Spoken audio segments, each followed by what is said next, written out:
Hello friends, आज के इस वीडियो में हम लोग एक्स पोस्ट फैक्टो लॉ के सिद्धांत को समझेंगे। तो एक्स पोस्ट फैक्टो लॉ के सिद्धांत का प्रावधान भारतीय संविधान के अनुच्छेद 20 के सब आर्टिकल 1 में दिया गया है।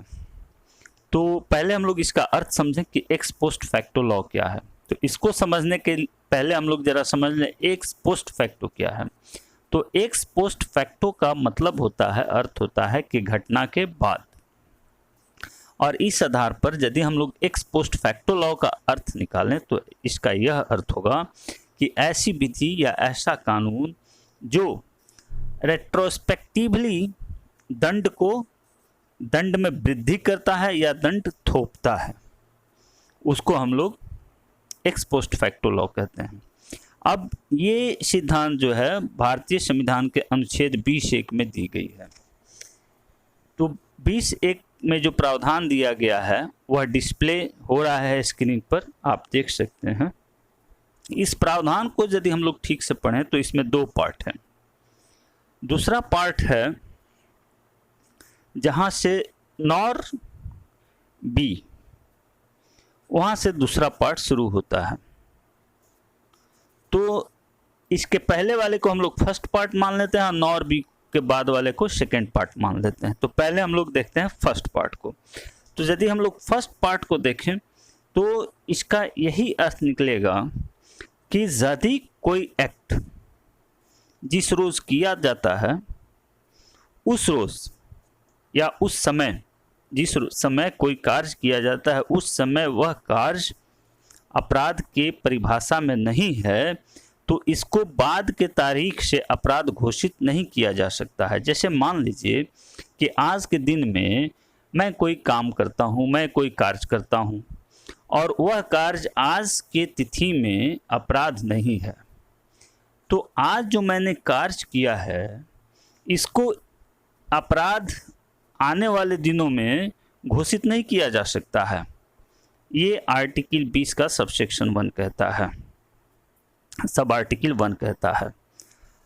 और इसको हम लोग एक उदाहरण लेकर समझते हैं। जैसे मान लीजिए कि कोई पंचायत टैक्स है, उस टैक्स का यदि कोई पेमेंट नहीं करता है और जिस रोज यह पेमेंट या ये टैक्स ड्यू हो जाता है उस रोज इसका नॉन पेमेंट ऑफेंस नहीं है, तो डिफॉल्टर को बाद में इस अपराध के लिए, यानी इसको हम लोग अपराध की घोषित, इसको हम लोग नॉन पेमेंट को अपराध नहीं कह सकते हैं, इसलिए कि जिस रोज ड्यू हुआ उस रोज नॉन पेमेंट अपराध नहीं था।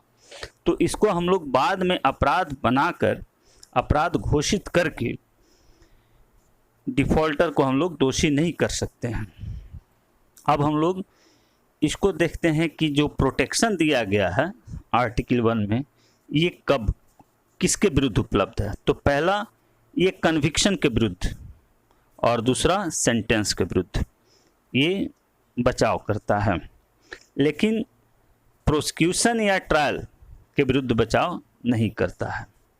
इसलिए कोई भी ट्रायल जो एक डिफरेंट प्रोसीजर, जो कि अपराध कारित करने के समय जो प्रोसीजर था उससे डिफरेंट प्रोसीजर के तहत कोई ट्रायल होता है, या वह ट्रायल किसी स्पेशल एक्ट के द्वारा किया जाता है अपराध घटित होने के बाद, तो वह भी एक्स पोस्ट फैक्टो लॉ में नहीं आएगा। और मात्र इतना से यह गैर संवैधानिक घोषित नहीं हो जाता है या गैर संवैधानिक नहीं होता है। आर्टिकल 20(1) जो है निम्नलिखित केसों में अप्लाई नहीं करती है।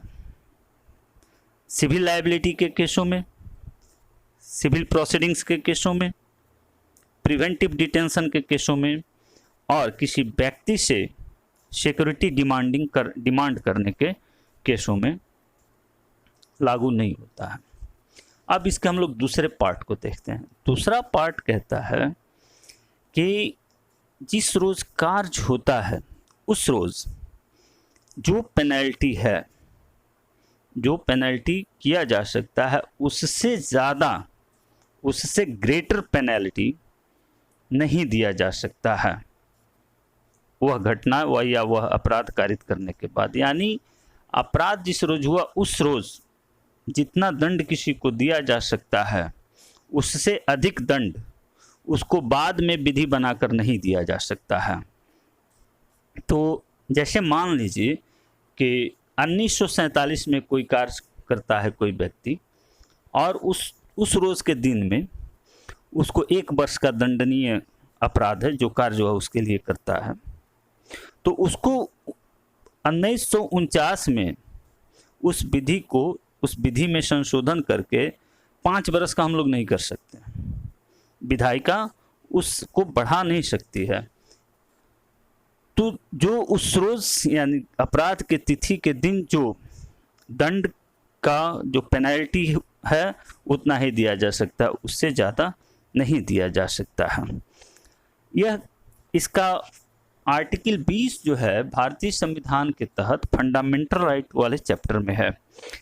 तो यह एक तरह से विधायिका पर एक लिमिटेशन लगाती है कि विधायिका इसके विरुद्ध कोई कानून नहीं बना सकती है। यदि इस तरह इसके विरुद्ध कोई कानून बनाती है तो वह गैर संवैधानिक हो जाएगा।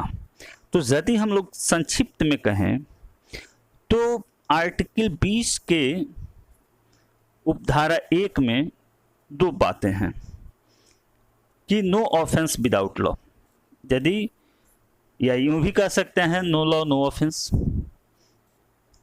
दूसरा कि no punishment under retrospective penal legislation, बाद में किसी कार्य को अपराध कराकर अपराध घोषित कर दंडित नहीं किया जा सकता है। लेकिन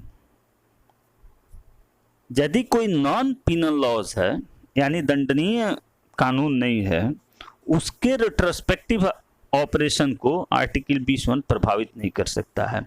हाँ, एक चीज़ यहाँ जरूर देखा जाए कि यदि अपराध के दिन